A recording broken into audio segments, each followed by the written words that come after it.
The sandwich cost her nothing. And everything. It was just bread. Just peanut butter. Just jelly smashed between two slices that her grandmother had bought with food stamps. Nothing special. Nothing valuable. Just lunch. But that sandwich saved a life. Built a fortune. And 22 years later, it would bring two strangers back together in a way that made grown men cry and made the internet call it the greatest love story nobody saw coming. This is Maya's story. But really? It's the story of a girl who refused to look away.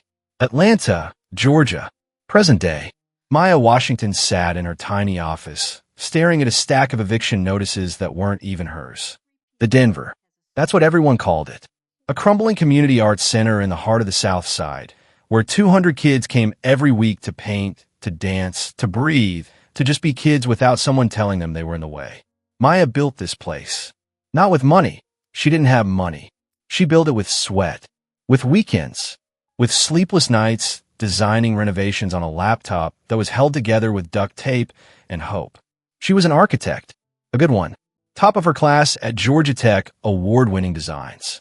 Firms in New York begged her to come. London too.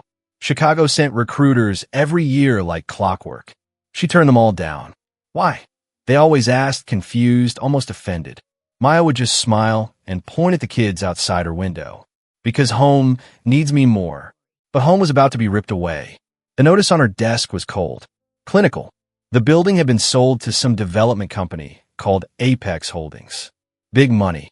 Big plans. And Maya's lease? It expired in 30 days. The new owners were coming today for a final walkthrough. One meeting. One decision. And 200 kids would either keep their safe space or watch it become luxury condos around her neck. Inside, faded and worn, was a small square of fabric. Bright red stitching against cream cotton. A piece of her grandmother's quilt. The only thing she had left of Mama Rose. "Help me, Mama," she whispered. "I don't know what to do." 22 years earlier, Mama Rose was very much alive. She was a quilter. Not the kind who sold blankets at craft fairs.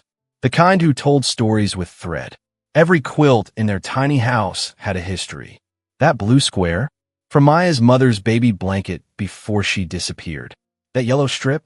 From Mama Rose's wedding dress. Worn on a day so hot the preacher almost fainted. That patch of brown corduroy? From the chair where Maya's grandfather sat every night until the day he didn't wake up. Every piece has a story, baby, Mama Rose would say, her old fingers dancing across fabric. You keep the pieces. They remind you where you came from. And when the world tries to make you forget who you are, you touch these pieces and remember. Maya didn't understand then. She was 10. She understood peanut butter sandwiches. She understood walking to school past the vacant lot. She understood that money was tight because she heard Mama Rose on the phone with the utility company, promising to pay next week, always next week. What Maya didn't understand was why she kept looking at those bushes. The vacant lot sat between her house and school. Weeds high, trash everywhere. And in the corner, near the broken fence, a thick clump of bushes that nobody ever noticed. Except Maya noticed. She thought it was something moved in there. A stray, maybe. But then she saw the eyes. Blue eyes. Human eyes. A boy's face, dirty and thin, peeking through the leaves like a ghost who didn't know he was dead. Maya froze. The boy froze. 3 seconds of eye contact that felt like an hour. Then Maya kept walking. But she looked back. Once. Twice. 3 times. And each time, those blue eyes were still watching. That night, she couldn't sleep. "Mama," she whispered into the dark. "If someone was hungry, really hungry, and we had food, we'd share, right?" Mama Rose pulled her close. "Baby, we may not have much, but we always share what we got. Always. You hear me?" Maya heard her. The next morning, she packed 2 sandwiches. For 5 months, Maya fed that boy. She never asked his name at first. Never asked where he came from. Never asked why he was alone in those bushes while other kids his age were in school. She just showed up. Every day. Half her lunch. An apple from Mama Rose's tree. A juice box. Sometimes when she could sneak it, a piece of cornbread wrapped in napkin. The boy started coming out of the bushes after week 1. By week 2, he was waiting for her. By week 3, he spoke. "I'm Liam," he said, voice scratchy from disuse. I'm Maya. Thank you, Maya. She smiled. Eat. You look hungry. He always looked hungry. Liam was 11. His family had been living in a motel after losing their apartment. Then the motel money ran out. Then they were in the car. Then the car got repossessed. His parents worked day labor when they could, odd jobs when they couldn't, but there was never enough. Never enough for rent. Never enough for food. Never enough for Liam to go to school, because school required an address, and an address was something they didn't have. Liam was invisible. The system didn't know he existed. No teachers noticed his empty seat because no teachers knew his name. He was a ghost in a city of millions. Invisible, she told him one cold November afternoon. I see you. Right here. Every day. Liam's eyes filled with tears he was too proud to shed. Why? Why do you keep coming? Maya thought about it. Really thought. Then she shrugged. Because you're here. And I'm here. And my grandmother says we share what we got. Liam reached into his pocket and pulled out a crumpled piece of paper. A drawing. Rough, childish, but unmistakable. It was Maya, with her braids, with her smile, standing at the fence. I made this for you, he said. It's not much, but it's all I got. Maya stared at the drawing. Then she reached up and untied a small square of fabric from her wrist. Bright red stitching against cream cotton. A piece of Mama Rose's latest quilt that she'd cut off and kept as a good luck charm. Then I got something for you too, she said, pressing it into his palm. It's from my grandmother's quilt. Every piece has a story. Now you're part of mine. Liam clutched that fabric like it was made of gold. I'm gonna get rich someday, he said suddenly, fiercely. I'm gonna build you a whole house. A real one. With a garden and everything. I promise. Maya laughed. Not mean. Just surprised. You're 11. I don't care. I promise, Maya. When I'm rich, I'm coming back for you. She smiled, humoring him. Okay, Liam. I'll be here. She didn't know that promise would haunt him for 22 years. She didn't know he'd spend millions trying to find her. And she definitely didn't know that in just a few hours, Liam would walk through her door and have absolutely no idea who she was. Because here's the thing about promises made by hungry children. They don't forget. They don't move on. They carry that promise in their chest like a heartbeat every single day until it either destroys them or drives them to become someone worth remembering. Liam became searching for his whole life, was about to lose everything. And he was the one holding the eviction notice. Some boys grow up wanting to be firemen. Some want to be astronauts. Some want to be president. Liam grew up wanting to find a girl with braids who fed him from a lunchbox when the whole world looked away. And that want, it turned into an obsession. The kind that builds empires. The kind that makes millionaires. The kind that drives a man to spend 5 years and hundreds of thousands of dollars chasing a ghost who might not even remember his name. This is where Liam's story begins. Not in a boardroom, not in a penthouse, but in the back of a stolen car, clutching a scrap of fabric like it was the only thing keeping him alive. Because honestly, it was. The day Liam left Atlanta, he didn't get to say goodbye. Social services showed up at the motel before dawn. Someone had finally noticed a family living in a room paid for by the week. Someone had finally made a call. By 6 a.m., Liam was in the back of a government van, watching the city disappear through foggy windows. He didn't cry. He was too tired to cry, but he touched the fabric in his pocket, the red stitching rough against his thumb. Maya's face burned into his memory. I'm going to come back for you. I promise. He was 11. He had nothing. No home. No money. No future. But he had that promise. And somehow that was enough. The next 10 years were not kind to Liam. Foster home after foster home. Some were okay. Most weren't. Families who wanted the check, not the child. Schools that labeled him trouble before he even spoke. Teachers who saw a poor white kid from nowhere and decided he wasn't worth the effort. But Liam had a secret weapon. A reason to wake up every morning. A face in his mind that wouldn't let him quit. Maya. He didn't know her last name.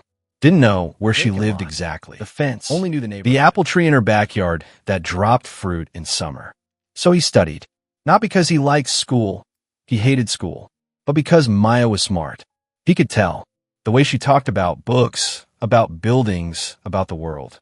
She was going places. And if he wanted to find her, he had to be someone worth finding. At 16, Liam got his GED. At 18, he aged out of foster care with a garbage bag full of clothes and exactly $43 in his pocket. He slept in his car that night, a beat-up Honda with a busted heater and a trunk that didn't close. December in Georgia. Cold enough to see your breath. Cold enough to make you wonder if this was all life had for you. Liam reached into his pocket, touched the fabric. Red stitching. Still there. Always there. I'm coming, Maya. Just wait. While Liam was fighting to survive, Maya was fighting too.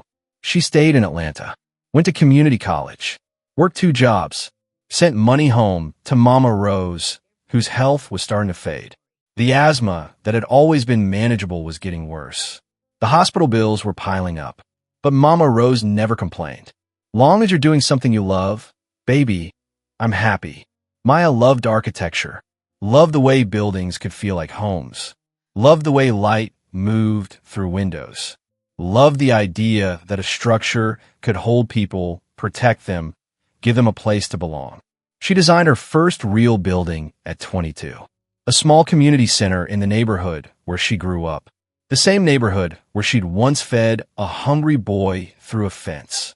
She didn't know that boy was out there, building his own empire, thinking about her every single day. Lawn care. He bought a used mower, printed flyers, knocked on doors. Made enough to eat, not enough to thrive. After 6 months, the mower died.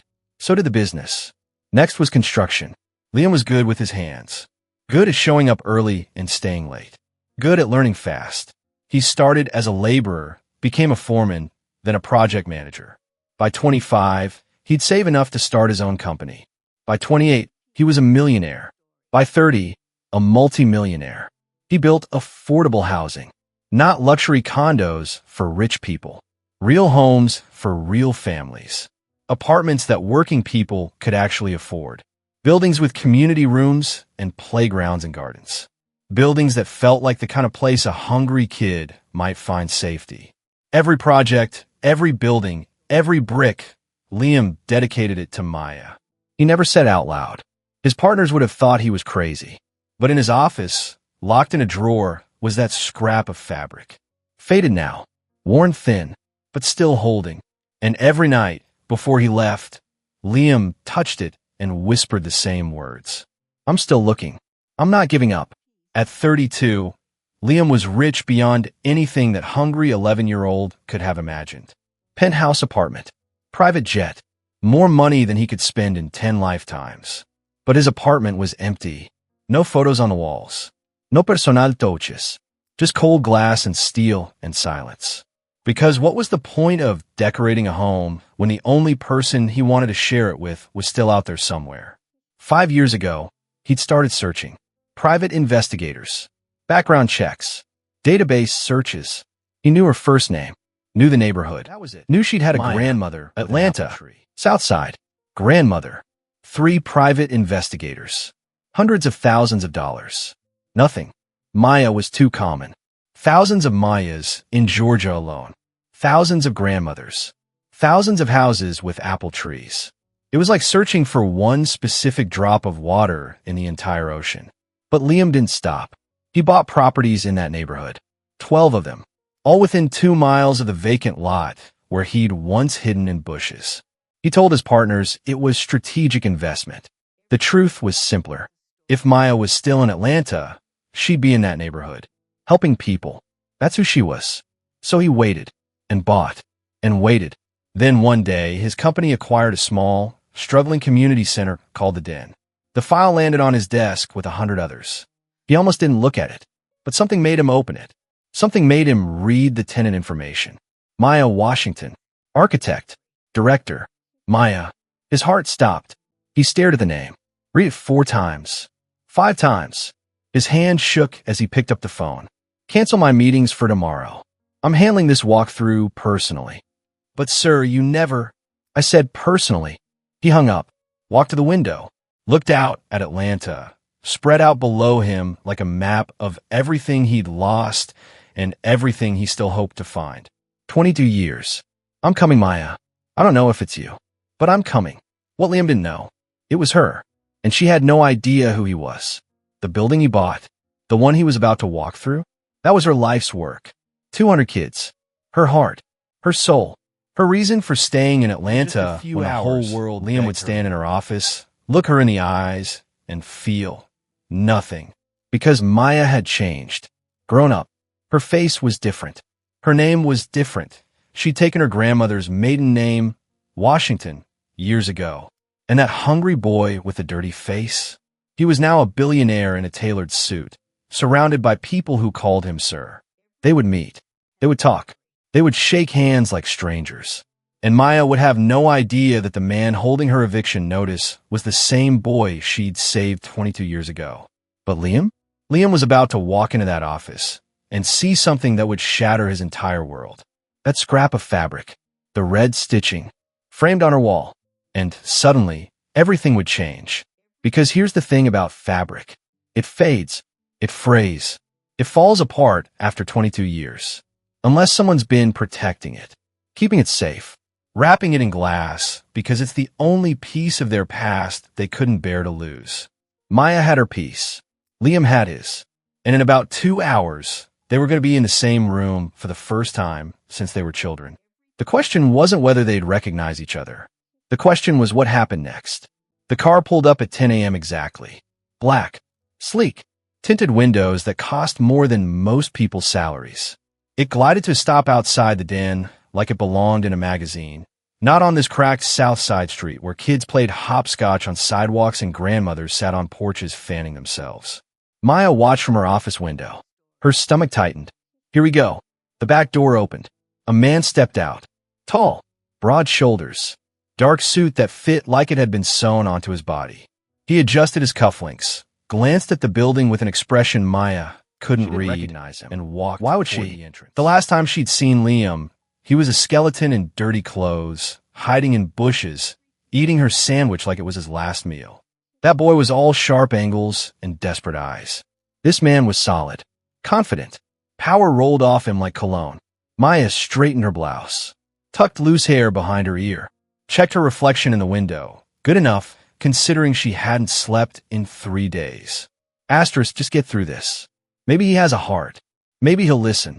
Maybe, asterisk. The knock came. Sharp. Professional. Maya opened the door. Liam Mitchell stood in the doorway of a cramped office and felt nothing. Just another community center. Just another director. Just another stop on a long list of properties he technically owned but never really thought about. He'd been to 100 of these. Always the same story. Passionate director. Underfunded programs. Heartfelt pleas for him to reconsider whatever his company was planning. And every time, he had to be the bad guy. Business was business. But something made him pause. The woman in front of him. Mid-30s. Natural hair pulled back. No makeup but didn't need it. Wearing a simple blouse and slacks. Professional but worn. The kind of clothes that said, I spend my money on other things, not myself. She looked tired. Stressed. But her eyes were fierce. The kind of fierce that said, I will fight you with everything I have. Liam respected that immediately. Maya Washington? He asked. That's me. Her voice was steady, but he caught the slight tremor underneath. You must be Mr. Mitchell. Liam. Please. Liam. She stepped aside. Small, cluttered, but warm. Kids' artwork covered every wall. Crayon drawings of houses, families, rainbows. Finger paintings with handprints and names scrawled in wobbly letters. A bulletin board overflowed with flyers for art classes, music lessons, a summer camp that probably happened on a shoestring budget. Liam's chest tightened slightly. He didn't know why. Asterisk focus. Business, asterisk. The tour took 45 minutes. Maya showed him everything. The art room with easels donated by a church. The computer lab with 5 ancient desktops that crash constantly.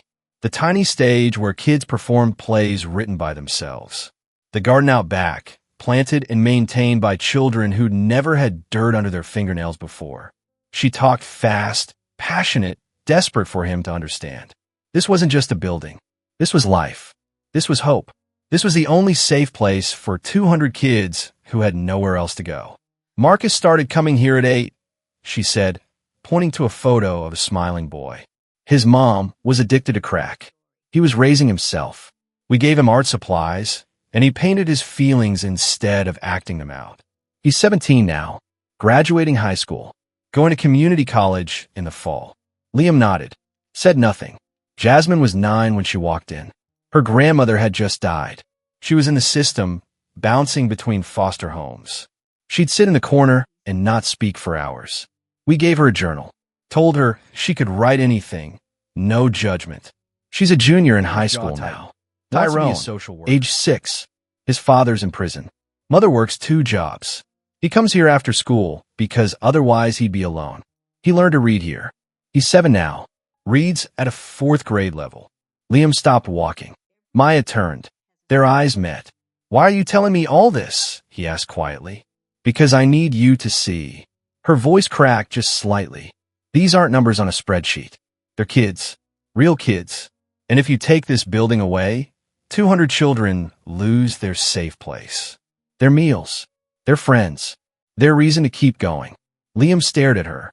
Something flickered in his chest. A memory. A ghost. A feeling he couldn't name. "Why does she remind me of someone?" He pushed it away. "Show me the rest." They ended back in her office. Liam sat across from her desk, looking at the architectural drawings spread across it. Detailed. Professional. Beautiful. "You designed these?" he asked. "Yes. At night. After the kids go home." "These are good. Really good." Maya blinked, surprised. "Thank you." Liam leaned back. "I'm not going to lie to you, Ms. Washington. My company bought this building. We have plans, and I can't promise." He stopped. His eyes had drifted to the wall behind her desk. A small frame. Nothing fancy. Inside, protected by glass, was a square of fabric. Faded cream cotton. Bright red stitching. Worn thin but still unmistakable. Liam's heart stopped. "No, it couldn't be. Asterisco no. Maya," he said, his voice suddenly strange. "That fabric on your wall. Where did you get it?" Maya turned to look at it. Touched the frame gently, instinctively. It was my grandmother's, from one of her quilts. She gave me a piece when I was little. I've kept it my whole life." Liam's hands, 22 years of searching, 22 years of hoping. And it's been here, right here, on a wall in Atlanta, asterisk. He stood abruptly, walked to the frame, stared at it like it was a ghost. Can I show you something?" Maya frowned, confused. "Okay." Liam reached into his pocket, pulled out his wallet, opened it to a hidden compartment, and extracted a small plastic sleeve. Inside, protected and preserved, was another square of fabric. Faded cream cotton, bright red stitching, worn thin but unmistakable. Matching, perfectly matching. Maya's breath left her body. "Where?" she whispered. "Did you get that?" Liam looked at her, really looked, past the tired eyes and the worried expression, past the professional clothes and the stressed posture, past 22 years of changes and growth and becoming someone new. He saw the girl, the braids, the smile, the fierce kindness in her eyes, the way she tilted her head when she was confused. He saw Maya, and suddenly he was 11 years old again, hiding in bushes, watching a girl with a lunchbox walk toward him like an angel. "It was a gift," he said hoarsely, "from a girl who saved my life. 22 years ago, in this neighborhood. She fed me every day for 5 months. I was homeless, starving, invisible, and she saw me." Maya's hand flew to her mouth. "She gave me this fabric," Liam continued, his voice breaking. "Said every piece has a story. Said now I was part of hers. And I promised her," he stopped, swallowed. "I promised her I'd get rich and come back. Build her a house. Find her." Maya was crying now, silent tears streaming down her face. "Liam," she breathed. "The bushes near the vacant lot," he said, his voice raw. "The apple tree in your backyard. The peanut butter sandwiches. The day I gave you that drawing I made. I still have it." Desk drawer. They both froze. Pulled out an old wallet. Worn leather, held together with tape. Opened it carefully, reverently. Inside, protected by plastic, was a crumpled piece of paper. A drawing. Rough, childish, unmistakable. A girl with braids, standing at a fence, smiling. Liam's knees gave out. He sat down hard in the chair, staring at the drawing he'd made with shaking hands 22 years ago, using a pencil he'd found in the trash. You kept it, he whispered. Every day, Maya cried. Every single day, Liam. I looked at it and wondered what happened to you. If you were okay. If you were alive. If you ever thought about me. Liam laughed. A broken, beautiful sound. Thought about you? Maya, I've spent 5 years and $500,000 trying to find you. I bought 12 buildings in this neighborhood, hoping you'd still be here. I built my entire company, my entire life, trying to become someone worthy of the girl who fed me from her lunchbox. Maya couldn't speak, couldn't breathe, couldn't do anything but stare at this man, this stranger, this boy, this ghost from her past who'd somehow become real again. Why didn't you recognize me? She finally whispered. You changed your name. Your face changed. You grew up. He shook his head, wonder in his eyes. But your eyes, the way you talk, the way you fight for these kids, that's the same. That never changed. Maya walked around the desk. Slowly, like approaching a miracle. Liam stood. They faced each other, inches apart. 22 years collapsed into nothing. I'll look for you, Maya said. After you left, I went back to the bushes every day for weeks. I brought sandwiches. You never came. I didn't have a choice. Social services took me. I couldn't say goodbye. I couldn't. His voice broke. I'm sorry.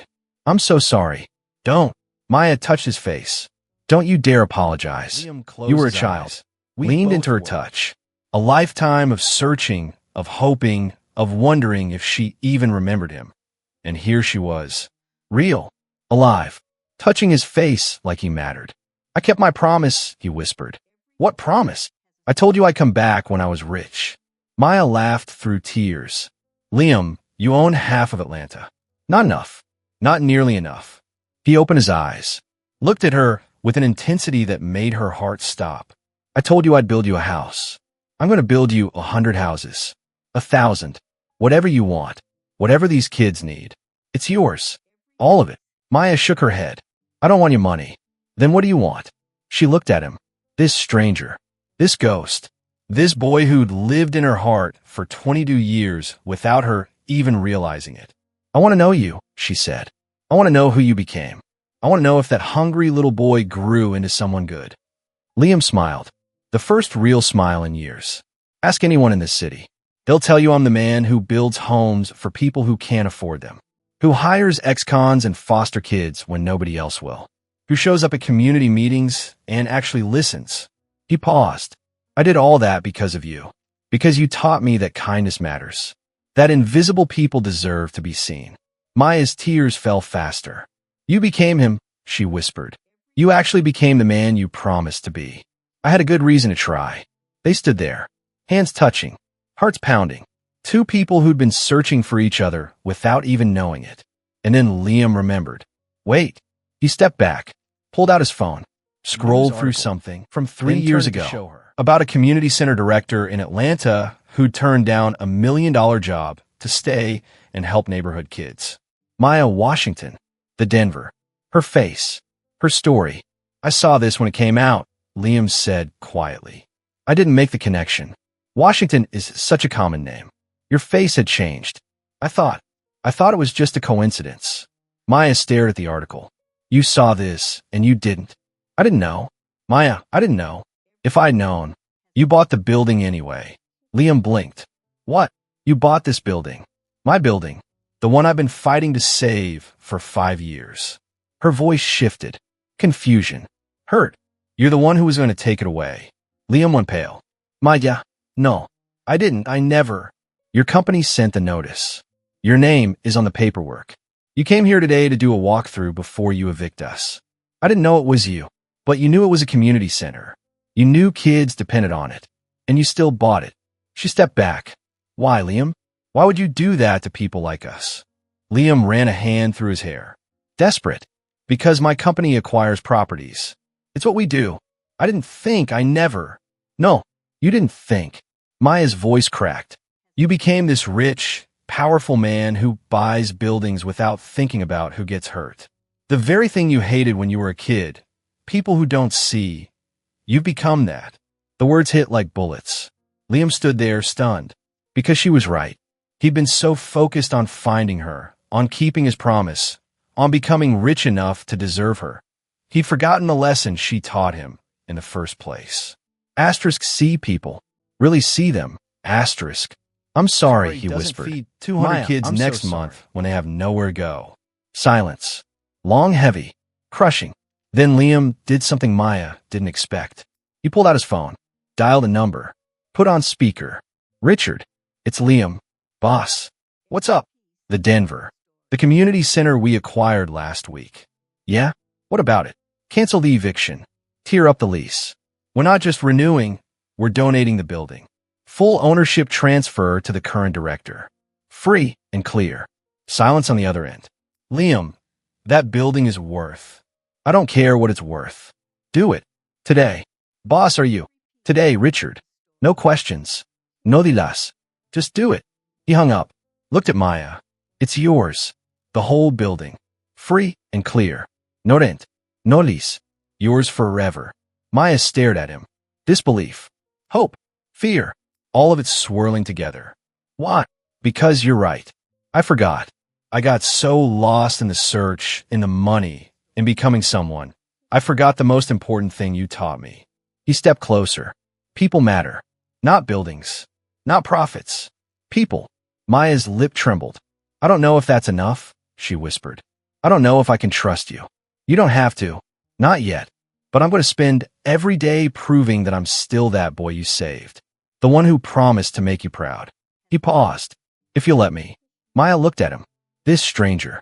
This ghost. This man who'd just given her everything without asking for anything in return. 22 years. A sandwich. A promise. And now this. But giving someone a building is easy. Giving someone your heart. That's harder. And Maya had been hurt before. Trust didn't come cheap. Neither did forgiveness. Liam had 22 years to make up for. And the hardest part? He hadn't even told her the whole truth yet. He hadn't told her that he was still in love, carrying that love like a flame for 2 decades. And he definitely hadn't told her that now. Standing in her office, watching her cry over a building he almost took away, he was falling all over again. Harder than before, deeper than before, and way more terrifying than any business deal he'd ever made. The building was hers. Free and clear. No rent. No lease. No fine print. Liam's lawyers showed up the next morning with papers that made Maya's head spin. Full ownership transfer. The den now belonged to the Maya Washington Foundation. No strings attached. No hidden clauses. Just a simple, stunning gift from a man she'd known for exactly 1 day as an adult. Maya sat in her office after the lawyers left, staring at the signed documents like they might disappear. 200 kids had a future again. The art room could stay. The computer lab could be upgraded. The garden would bloom next spring. Everything she'd fought for, everything she'd sacrificed, everything she'd lost sleep over for 5 years safe. Because of Liam. But nothing in life is ever that simple. Because Liam didn't leave. He stayed. He showed up the next day with coffee. The day after that with sandwiches. The day after that with a contractor who could fix the leaking roof for free. He was everywhere. Always helping, always present, always watching her with those blue eyes that held 22 years of secrets. The staff noticed. The kids noticed. Old Mrs. Jenkins from the bingo night noticed. That man is in love with you, she told Maya bluntly. Maya laughed it off. But at night, alone in her apartment, she couldn't stop thinking about him. He remembered everything. Every detail she'd long forgotten. The way she used to braid her hair. The song she hummed while walking to school. The day she brought him her favorite book because he'd mentioned he couldn't read well, and she decided to teach him.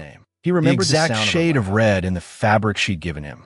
And slowly, painfully, beautifully, Maya started remembering too. She remembered the way his eyes lit up when she appeared. The way he saved the best part of his drawing for her. The way he promised to build her a house with such fierce sincerity that even at 10 years old, she almost believed him. She remembered the day he left, the empty bushes, the weeks of sandwiches nobody ate. She remembered crying in a Mama Rose's lap, asking why people disappear without saying goodbye. He had to go, baby, Mama Rose had comforted. But some people, the ones really meant for you, they always find their way back. Mama Rose was right. Liam found his way back. But what now? 2 weeks passed. Then 3. The renovation plans grew bigger. Liam didn't just give her the building. He funded the renovations. New windows, new roof, new computers, a real stage with real lights.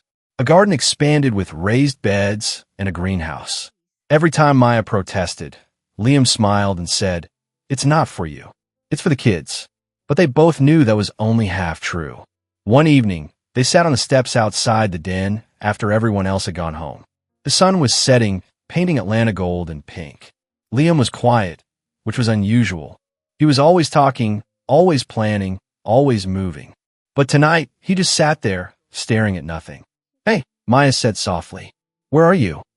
Liam turned, smiled, but his eyes were sad. "Just thinking." "About what?" He was quiet for a long moment. Then, "About all the years I wasted. All the time I spent looking for you when you were right here. All the things I could have done if I'd found you sooner." Maya's heart clenched.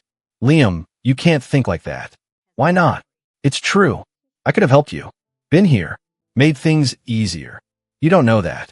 We were different people. Looked at her. We might not really have even liked each other. I would have liked you. Any version of you. Any age. Any place. I would have found you and liked you." The words hung between them. Heavy. Honest. Terrifying. Maya looked away. "Liam, I know. I know it's too fast. I know we're basically strangers. I know you don't trust me yet. But Maya, I've loved you for 22 years. Not some fantasy version of you. The real you. The girl who gave away her lunch when she was hungry too. The woman who fights for kids who have nothing. The person who still keeps a drawing from a homeless boy she barely knew." Maya's eyes filled with tears. "You don't even know me. I know you kept that drawing.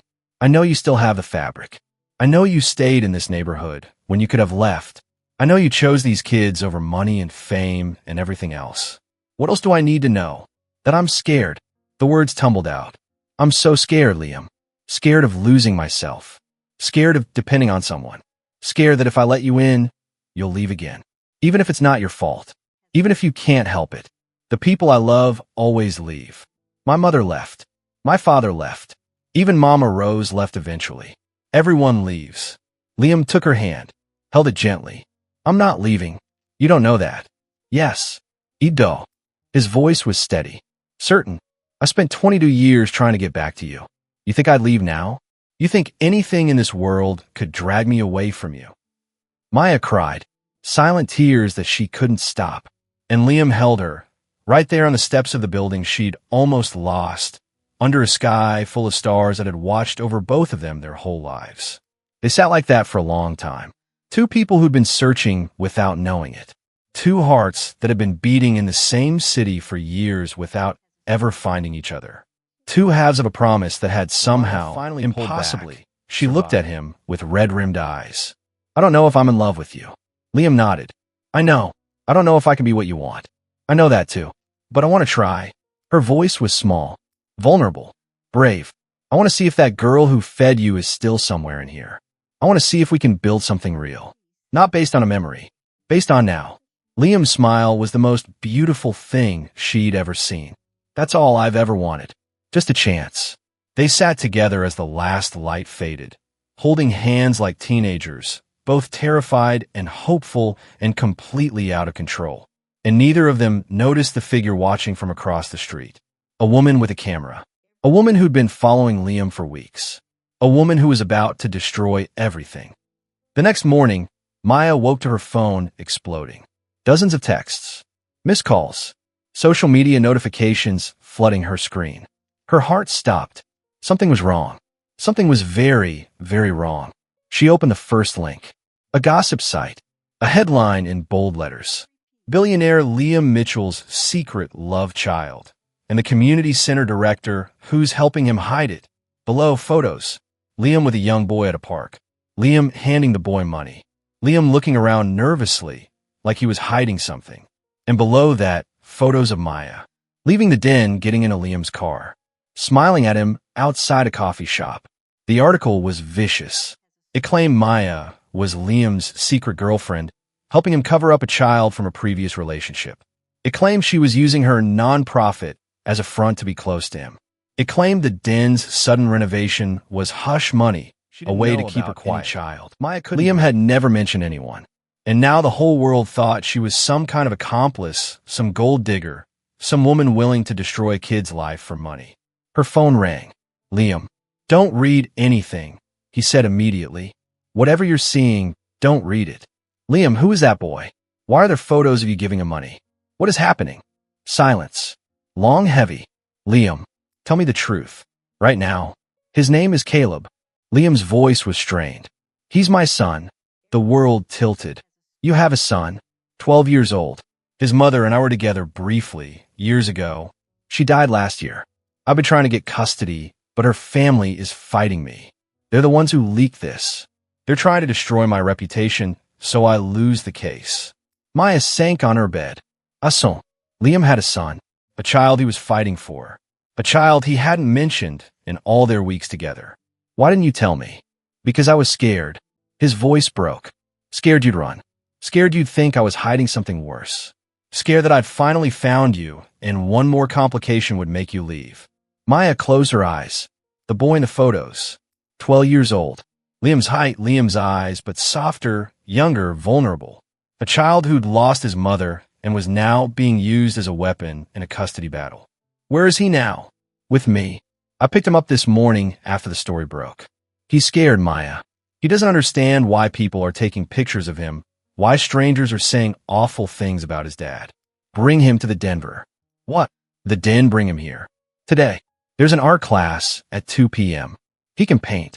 He can be a normal kid for a few hours. No cameras. No reporters.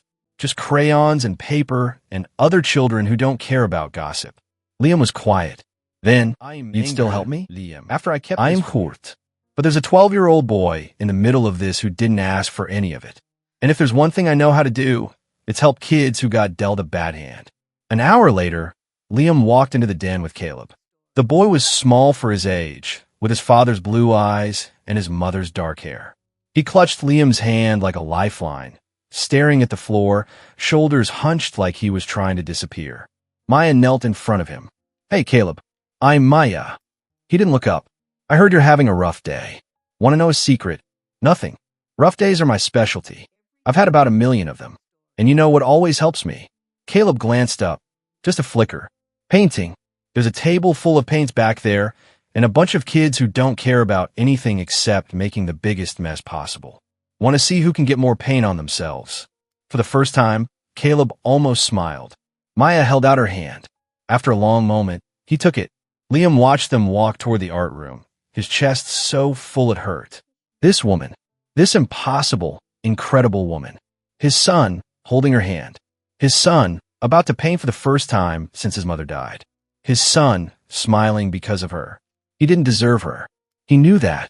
But for the first time in his life, he thought maybe, just maybe, he could become someone who did. The gossip didn't stop. It got worse. New articles every day. New lies. New angles. Maya's face was everywhere, attached to words like gold digger and opportunist and homewrecker. Donations to the Den dried up. Parents started pulling kids out. The board called an emergency meeting. And through it all, Maya kept showing up, kept holding Caleb's hand, kept painting and laughing and being exactly who she'd always been.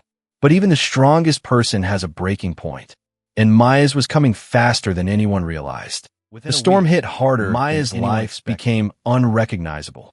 News vans parked outside her apartment. Reporters shouted questions every time she left for work. Her face was splashed across every gossip site, every tabloid, every social media feed. The comments section was a sewer of cruelty. Strangers calling her a homewrecker, a gold digger, a predator who'd targeted a billionaire for his money. The Den emptied. Parents were scared. They didn't understand the full story, only saw the headlines, only heard the whispers. By Friday, only 12 kids showed up instead of 200. The art room echoed with silence. The computer lab sat empty. The garden, once tended by dozens of small hands, was overgrown and forgotten. Maya sat in her office, staring at the walls. The children's artwork still covered every surface. Cheerful crayon drawings of sunshine and family and hope. But now they felt like accusations, like reminders of everything she was about to lose. Her phone buzzed. Another email. Another donor pulling funding. Another parent withdrawing their child. She stopped reading after the first line.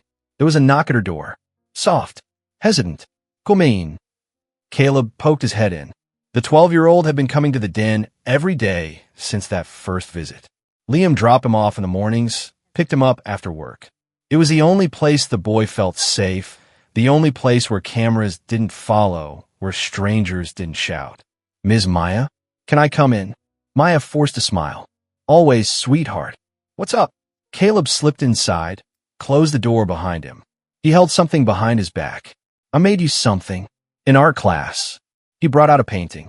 A crude but beautiful landscape. A house with a big tree, a fence, two stick figures holding hands. Above them, a sun with a smiley face. Below them, grass with flowers. Caleb said quietly. Before she got sick, we used to have a house with a tree. Not as big as that one, but it was nice. Maya took the painting carefully, reverently. Caleb, this is beautiful. I want you to have it, because you're nice to me, like she was. Maya couldn't speak, couldn't breathe. She just opened her arms, and Caleb walked into them, and they held each other while the world outside burned with lies. Liam was losing his mind. The custody case was falling apart. The family court judge had seen the articles, had read the comments, had asked pointed questions about his character and stability and the kind of environment he could provide for a grieving child. His lawyers were pessimistic. The other side had launched a full-scale smear campaign, leaking more photos, more rumors, more lies. Every day brought a new headline. Every headline brought a new wound. And through it all, the only thing that kept Liam sane was Maya. She texted him photos of Caleb painting. She sent updates about his mood, his appetite, his rare smiles. She reassured him that his son was okay, that he was healing, that he was becoming a child again instead of a pawn in a grown-up war. But Liam could see the toll it was taking on her. The dark circles under her eyes. The way her voice cracked on the phone. The forced cheerfulness when Caleb was around. The exhaustion that crept in when he wasn't. Maya, he said one night, late, after Caleb was asleep. You need to step back. Protect yourself. Excuse me. This is my fight. My mess. You didn't ask for any of this. If you need to distance yourself, I understand. I won't blame you. Silence. Long cold. Liam Mitchell, if you ever suggest something that's stupid again, I will personally throw you out of my building. That little boy in there, he's been through hell. He lost his mother. He's being used as a weapon by people who are supposed to love him. And now he's finally found a safe place. A place where he can paint and laugh and just be 12 years old. You think I'm going to abandon him because some strangers on the internet said mean things about me? That's not what I meant. Yes, it is. You think I'm fragile. You think I'll break. You think the same girl who fed a starving boy for 5 months when she was 10 years old is going to run away because things got hard. Her voice shook with emotion. I'm still that girl, Liam. I haven't changed. And if you can't see that, then maybe you don't know me as well as you think. Liam was quiet for a long moment. Then, I'm sorry. I'm just so scared of losing you. Of losing everything. You won't lose me by letting me help. You'll lose me by shutting me out. That night, they sat on the floor of Maya's office, backs against the wall, shoulders touching. The building was silent. The kids were gone. Just the two of them and 1,000 unspoken fears. I never told you how I found you, Liam said suddenly. Search. Maya, 5 years. What do you mean? 3 investigators. Nothing. And then one day, I'm scrolling through my phone, and I see this article about a community center director who turned down $1 million to stay in Atlanta. He shook his head.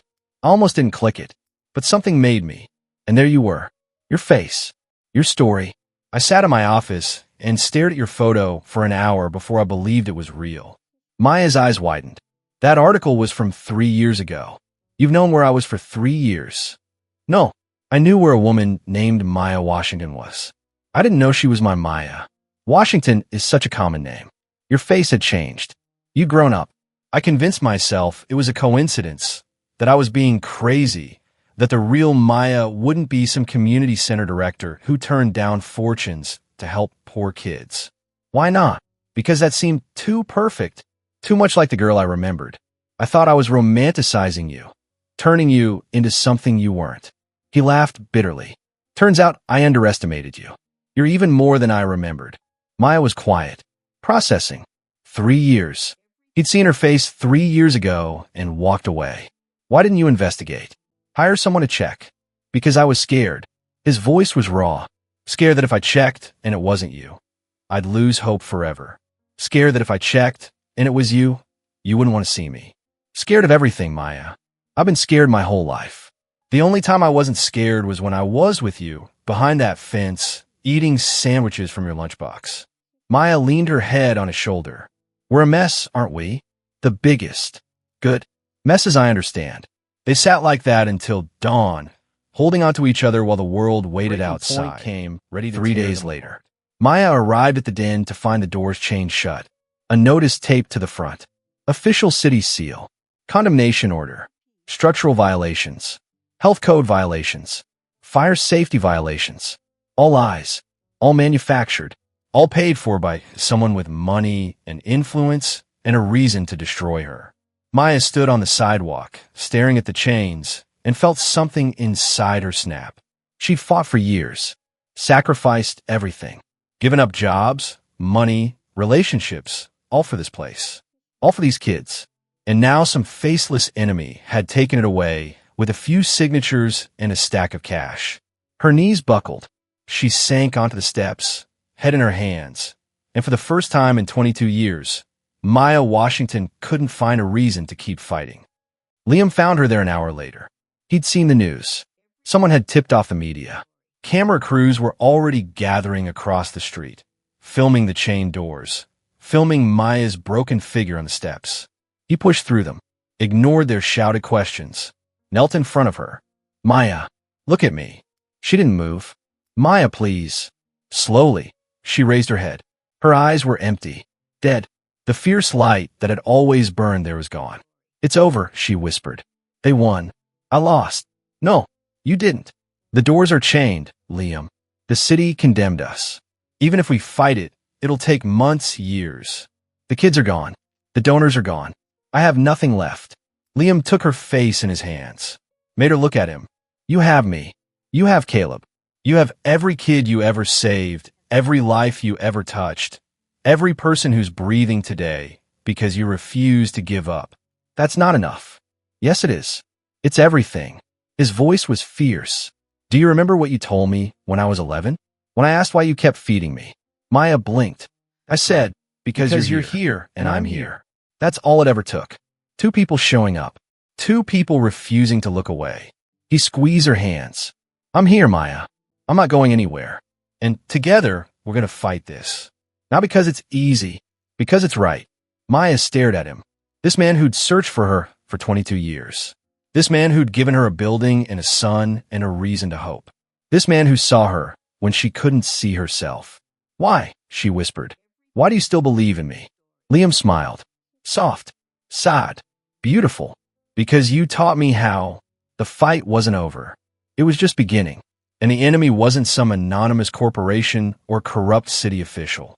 It was someone Maya knew. Someone she trusted. Someone who'd been smiling in her face while plotting her destruction. The truth was about to come out. And when it did, it would change everything. The chain stayed on for 3 days. 3 days of Maya waking up at dawn, walking to the den, and staring at those cold metal links like they were prison bars. 3 days of reporters camping outside her apartment, shouting questions she refused to answer. 3 days of watching everything she'd built crumble into dust while the world watched and whispered and judged. But Maya didn't break. She couldn't, because every morning, Liam showed up with coffee and a plan. Every afternoon, Caleb showed up with new paintings and stories about his day. Every evening, parents who'd pulled their kids started calling, asking if the rumors were true, if Maya was really the monster the internet said she was, if they made a mistake by believing the lies. And slowly, painfully, the tide began to turn. Now, it's the boy who'd come to the den at 8 years old with a crack-addicted mother and no future. He'd graduated high school. He was in community college. He had a job and an apartment and a life that shouldn't have been possible. And he was furious. You know what I read? He shouted into Maya's phone. Some rich lady with a blog said you only helped me so you'd have a token success story for your fundraising emails. Said you probably didn't even care about me, just used me for photos. Maya closed her eyes. Marcus, don't read that stuff. It'll eat you alive. Too late. I already read it. And you know what I did next? What? I wrote my own article. About the real Maya Washington. About the woman who sat with me when my mom disappeared for 3 days. Who brought me food when I hadn't eaten. Who paid for my GED classes out of her own pocket when the funding ran out. Who cried at my graduation like I was her own kid. Maya's eyes filled. Marcus, it's going viral. 50,000 shares already. People are commenting, saying they're sorry they believe the lies. Some of them are even donating to the Denver. Well, to the legal fund to get the den back. Maya couldn't speak. There's more, Marcus continued. Jasmine wrote something too, and Tyrone's mom, and about 20 other parents. We're all telling the truth, Ms. Maya. And the truth is louder than lies. The truth spread like wildfire.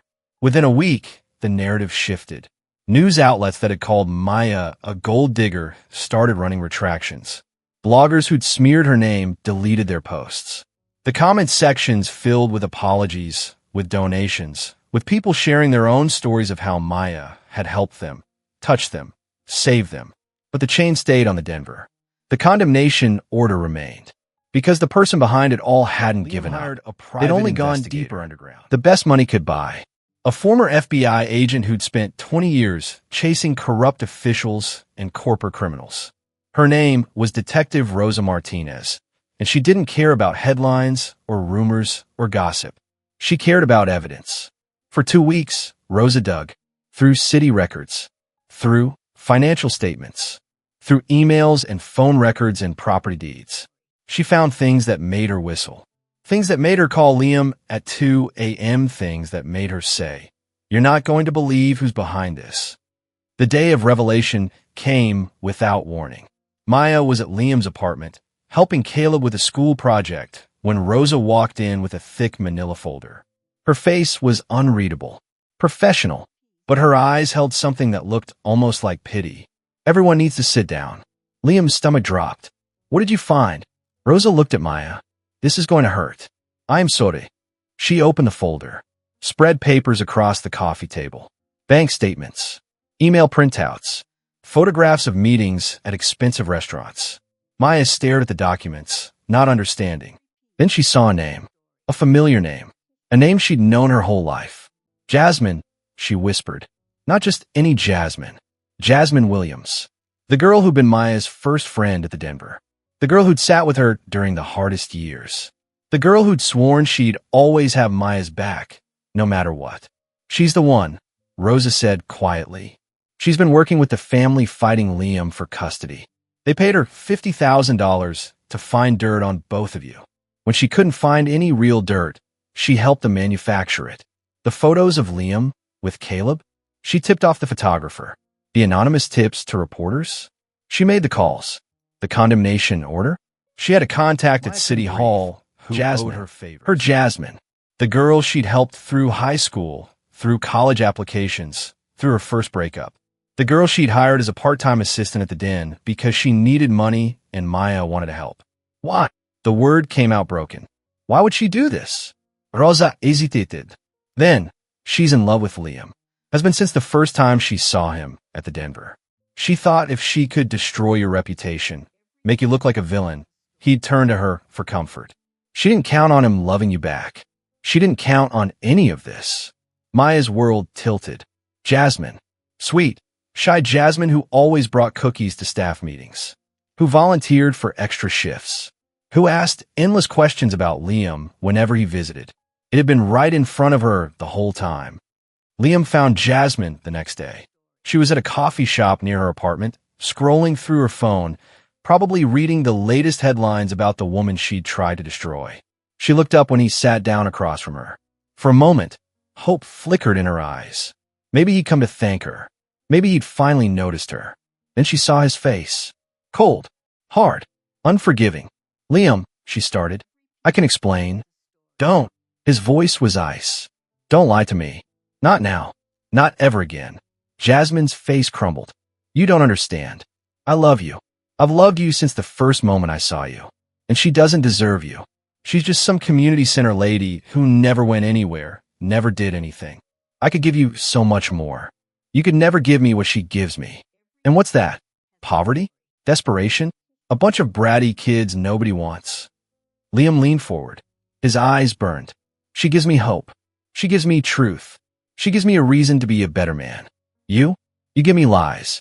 You give me betrayal. You try to destroy the most beautiful person I've ever known something you couldn't have. Jealous. Jasmine's eyes filled with tears. Not sorry tears. Angry tears. You'll regret this. Both of you. I'll make sure. No. Liam stood. You won't. Because Rosa already sent everything to the police. The payments from the custody family. The emails planning the smear campaign. The city hall bribes. You're going to jail, Jasmine. And Maya? Maya's going to keep changing lives. She's going to keep being exactly who she's always been. And one day, when you get out, you'll see her face everywhere. On buildings. On news segments. On awards they give to people who actually matter. And you'll remember that you could have been part of that. You could have been her friend. Instead, you chose to be her enemy. He walked away without looking back. Jasmine sat alone in that coffee shop for hours, staring at nothing, while the life she tried to build crumbled around her. The chains came off the den the next week. The city reversed the condemnation order after Rose's evidence exposed the bribery. The official who'd signed it resigned in disgrace. Jasmine was arrested and charged with conspiracy, fraud, and a dozen other crimes that would keep her in prison for years. Maya stood at the front door of the den as workers cut the chains. Liam beside her, Caleb holding her hand, a crowd of parents and children and community members filling the street behind them. When the last chain fell, the crowd cheered. But Maya wasn't cheering. She was crying, because through the open doors, she could see the art room, the computer lab, the garden out back, all still there, all waiting, all ready to be filled again with laughter and paint and hope. You did it, Liam said softly. We did it. She looked at him, at this man who'd searched for her for 22 years, who'd believed in her when she didn't believe in herself, who'd stood beside her while the world, she said, tried to tear her apart. The words just came out. No planning. No hosetashchen. Just truth. Liam's eyes widened. Maya, I love you, Liam Mitchell. I don't know when it happened. Maybe it was when you gave me this building. Maybe it was when you brought Caleb here. Maybe it was 22 years ago when you promised to come back for me and actually meant it. She laughed through tears. But I love you, and I'm done being scared of it. Liam pulled her close, held her like he'd wanted to for 22 years.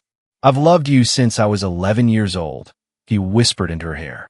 I've loved you every single day since, and I'm going to love you every single day for the rest of my life. Caleb tugged on Maya's sleeve. Does this mean you're going to be my mom? Maya laughed, cried, knelt down to his level. Is that okay with you? Caleb thought about it. Seriously, carefully. Then he nodded. Yeah, I think Mom would have liked you. Maya hugged him so tight he squeaked. And standing there, in the doorway of the building that had almost been destroyed, surrounded by people who believed in her, holding the two people who mattered most, Maya Washington finally understood what Mama Rose had tried to teach her all those years ago. Every piece has a story. Every person leaves a mark. And sometimes, the people you save end up saving you right back. But every love story has one more chapter, one more test, one more moment where everything could fall apart or come together forever. For Maya and Liam, that moment was coming, and it involved a question that had been waiting 22 years to be asked. 6 months passed like water through fingers. The den rose from the ashes like something out of a dream. The renovations Liam had promised became reality. A real art studio with proper lighting, a computer lab with 20 new machines, a theater with actual stage curtains and sound equipment that made the kids gasp into a full urban farm, with raised beds and a small greenhouse where children learned to grow vegetables they'd only ever seen in stores. But the real magic wasn't in the building. It was in the people. Marcus came back as a paid staff member, running the job training program he'd once benefited from. Jasmine, no, not that Jasmine, a different Jasmine, a 16-year-old who'd shown up at the den 2 years ago with nowhere to go, graduated high school with honors, and announced she was going to college to study social work. Tyrone, now 9, had learned to read at a 5th grade level and spent his afternoons tutoring younger kids who reminded him of himself. And Caleb. Sweet, quiet Caleb who'd arrived broken and scared, who'd lost his mother and almost lost his father to a custody battle that should never have happened. Caleb had become a different child. He laughed now, really laughed, the kind that came from deep in his belly and made everyone around him smile. He painted constantly, covering every available surface with images of houses and trees and stick figures holding hands. His bedroom at Liam's apartment looked like an art gallery, and every single painting included a woman with a smile and open arms. A woman he now called Mama Maya. Maya hadn't expected to become a mother. At 32, she'd made peace with the possibility that she might never have children. Her life was the Denver. Her kids were the hundreds of lost ones who walked through her doors. That was enough. It had to be enough. Then came Caleb. The first time he called her Mama was an accident. They were making pancakes on a Saturday morning, and he dropped an egg on the floor. "Mama, I made a mess," he shouted, then froze, eyes wide, hand over his mouth. Maya's heart stopped, then melted. "It's okay, baby," she said softly. "Eggs clean up. Messes clean up for a long moment. That's what families do." Then he walked over and hugged her legs so tight she almost dropped the spatula. "Mama Maya," he whispered against her jeans. "Yeah, baby, I'm glad you're mine." Maya cried into the pancake batter and didn't even care. Liam watched it happen like a man watching the sunrise after years of darkness. His son was healing. His woman was thriving. His company was expanding its affordable housing project across the city, each one dedicated to the girl who'd saved him, the grandmother who'd taught her, the promise that had driven him for 22 years. But something was missing. Every night, after Maya went home to her apartment and Caleb went to sleep, Liam sat alone in his penthouse and stared at the scrap of fabric on his nightstand. Faded red stitching, cream cotton worn thin by decades of touching, holding, praying. He'd kept his promise. He'd found her. He'd built a life worthy of her. He'd helped save her building, her dream, her future. But he hadn't asked her the question that had been burning in his chest since he was 11 years old. "Will you marry me?" It felt too soon, too fast, too much pressure after everything they'd been through. She'd just become a mother figure to his son. She'd just rebuilt her life after almost losing everything. She didn't need him complicating things with some romantic gesture straight out of a movie. But the question wouldn't leave him alone. It whispered to him during board meetings, shouted at him during quiet dinners, haunted him in the moments between wakefulness and sleep when everything felt possible and nothing felt certain. Asterisk, ask her. Ask her. Ask her. Asterisk. The answer came from an unexpected source. Since Mama Rose's house. Too painful for Maya to visit, too full of memories to sell. But one Sunday afternoon, Liam suggested they go. Just the three of them. Maya, Liam, Caleb. A picnic in the backyard under the apple tree that had fed a hungry boy 22 years ago. Maya was hesitant. "I don't know if I can." "We'll be with you. All of us. You won't be alone." So they went. The house was smaller than Maya remembered. The paint was peeling. The porch sagged. But the apple tree was still there, older and gnarled, but still dropping fruit onto the overgrown grass. Caleb ran straight for it. "Look, apples. Can we pick them?" Maya laughed, the sound catching in her throat. "Those were my grandmother's apples. She used to make pies with them. Can we make a pie?" "Absolutely." While Caleb collected apples in his shirt, Liam stood beside Maya, looking at the house. "Tell me about her," he said softly. "Tell me about Mama Rose." Maya was quiet for a moment. Then the words came. Stories about quilts and kindness. About hard times and harder choices. About a woman who had nothing but gave everything. About the day Maya brought Liam home, not physically but in her stories, and Mama Rose listened without judgment, then packed extra food without being asked. "She knew," Maya whispered. "She knew about you from the beginning. She never said anything, just made sure I had enough to share." Liam's eyes burned. "I never met her, but she saved my life too. She knew that. She said once, 'That boy's gonna do something special, baby. I can feel it.'" I asked how she knew. She just smiled and said, "Because you chose him, and you've always had the best instincts." Liam pulled Maya close. held her under the apple tree where her grandmother had once stood, watching a little girl pack extra sandwiches for a boy she didn't know. I wish I could have met her. She would have loved you. She would have seen exactly who you are. You're the boy who kept his promise. You're the man who built an empire so he could keep it. You're the father who fought for his son when it would have been easier to give up. You're everything she hoped I'd find. Liam kissed her then, soft and slow and full of 22 years of wanting. When they pulled apart, Caleb was watching with apples spilling from his shirt. Are you guys going to get married or what? Maya burst out laughing. Liam turned red. Caleb, what? Grandma Rose's tree is right there. It's perfect. You should do it now. Maya looked at Liam. Liam looked at Maya. Something passed between them. Something that had been waiting since before either of them understood what love meant. Do you have a fabric? Maya asked quietly. Liam reached into his pocket, pulled out his wallet, extracted the worn square of red-stitched cotton. Maya reached into her own pocket, pulled out the matching piece she'd carried for 22 years. They held them together, side by side. Perfect match. I've loved you since I was 10 years old, Maya said. I didn't always know it. I didn't always understand it. But you were always there, in the back of my mind, in the corner of my heart. Every sandwich I packed for another kid, every hour I spent at the den, every time I chose to stay when I could have left, it was because of you. Because you taught me that one person can make a difference. That invisible people matter. That kindness isn't weakness. Liam's eyes glistened. Maya Washington, I don't have a ring. I didn't plan this. But I've been planning it my whole life. Every building I built, every dollar I made, every decision I took, it was all leading to this moment. To you, to here, to us. He took her hands, the fabric squares pressed between their palms. Will you marry me?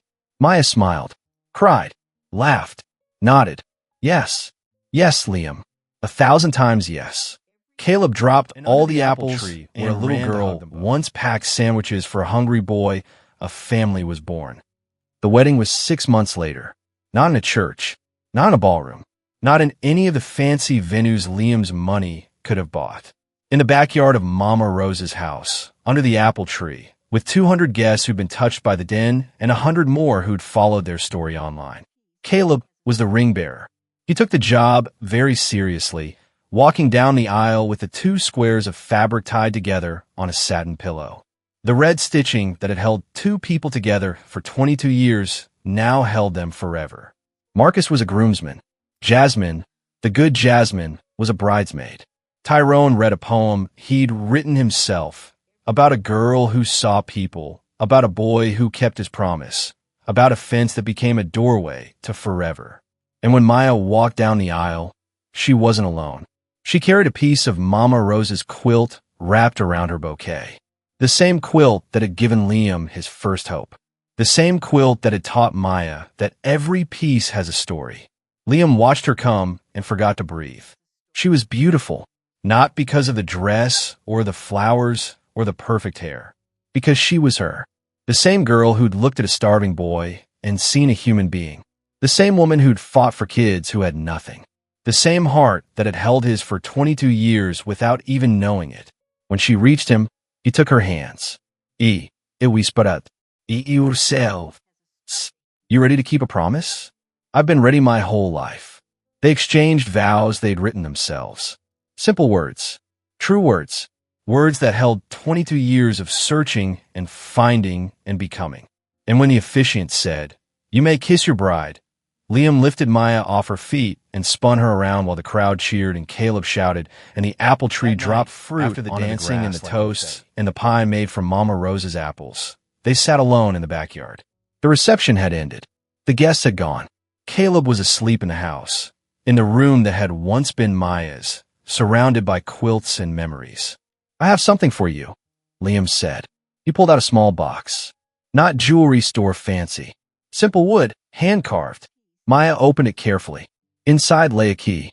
Old, rusted, unremarkable. What is this? The key to the first apartment I ever rented. After I aged out of foster care. I lived there for 3 years. Had nothing. Slept on the floor. Ate ramen every night. But every morning, I woke up and touched that scrap of fabric and told myself, she's out there. Keep going. Maya's eyes filled. I want you to have it, because you're the reason I made it. You're the reason any of this exists. Without you, I'd be dead, or in prison, or just gone. But because of you, I'm here. We're here, and we're going to spend the rest of our lives making sure other kids get the same chance. Maya held the key like it was made of gold. I don't need a house, she whispered. I don't need money or buildings or anything else. I just need you. I just need this. Us. Together. Liam pulled her close. Then that's what you'll have. Forever. Forever is a long time. But for two people who'd waited 22 years just to find each other, forever didn't seem long enough. They had a son to raise, a community to build, 1,000 kids who needed someone to see them, feed them, believe in them. And they had each other. Under the apple tree, in the backyard where a little girl once learned that kindness matters more than money, Maya and Liam started the rest of their lives. The girl at the fence had finally come home, and the boy who promised to find her serves over 1,500 children annually across 5 locations in Atlanta. The Red Thread Initiative, named for the fabric that connected Maya and Liam, has helped over 3,000 foster youth find housing, education, and hope.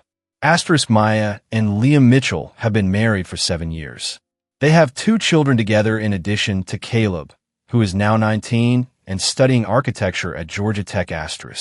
He wants to build houses for people who need them, just like his father promised, just like his mother taught him. Every piece has a story. This was theirs.